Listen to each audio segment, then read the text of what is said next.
Outfit set ആക്കിയാലോ? അപ്പോൾ ഇന്ന് ഞാൻ ഇടുന്നത് ഒരു ഷോർട്ട് കുർത്തിയാണ്. എനിക്കൊന്ന് ജസ്റ്റ് ക്യാഷ്വലായിട്ട് പുറത്തു പോകാനുള്ളൂ. സോ ഒരു ഷോർട്ട് കുർത്തിയും ജീൻസാണ് ഇടുന്നത്.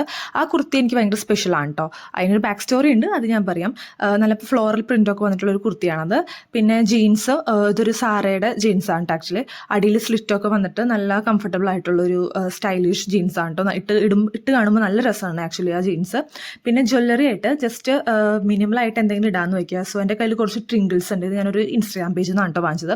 നല്ല ക്യൂട്ടായിട്ട് ഓരോരോ ഭംഗിയിലുള്ള എന്തെങ്കിലുമൊക്കെ വെച്ചിട്ടുള്ള ട്രിങ്കിൾസ് ആണ്. സോ ഞാൻ ബട്ടർഫ്ലൈയുടെ ഒരു ട്രിങ്കിൾസ് ആണ് സെലക്ട് ചെയ്തത് അതിൻ്റെ ഒപ്പം ഇടാനായിട്ട്. പിന്നെ ഒരു ചെയിൻ വന്നിട്ട് ഒരു സ്റ്റോൺ വെച്ചിട്ടുള്ള ഒരു പെൻഡൻറ്റ് ഇടുന്നുണ്ട്.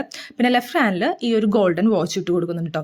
പിന്നെ ഈ ഒരു ഫ്ലാറ്റ്സ് ആയിട്ടാണ് ഈ ഫ്ലാറ്റ്സ് ആണ് എടുക്കുന്നത്. ഇപ്പോൾ റെയിനി സീസൺ ആയതുകൊണ്ട് കൂടുതൽ ഞാൻ ഫ്ലാറ്റ്സ് ആണ് യൂസ് ചെയ്യുന്നത്. ഇത് ഞാനൊരു ലോക്കൽ ഷോപ്പിൽ നിന്ന് വാങ്ങിച്ചതാണ് കേട്ടോ. ഇതാണ് അപ്പോൾ സിമ്പിൾ ലുക്ക്. പിന്നെ ബാക്ക് സ്റ്റോറി എന്താണെന്ന് വെച്ച് കഴിഞ്ഞാൽ നമുക്ക് എത്ര ജോഡി ഡ്രസ്സ് ഉണ്ടെങ്കിലും നമ്മളൊരു ഡ്രസ്സ് നമുക്ക് സ്പെഷ്യൽ ആയിരിക്കും. എവിടെ പോയാലും അതായിരിക്കും ലാസ്റ്റ് എടുക്കുന്നത്. അങ്ങനെ ഒരു സ്പെഷ്യൽ ഡ്രസ്സാണ് കേട്ടത്. അതായത് ഈ ടോപ്പ് എനിക്ക് അത്ര ഇഷ്ടമാണ്. സോ അത്രേ ഉള്ളൂ. ബൈ.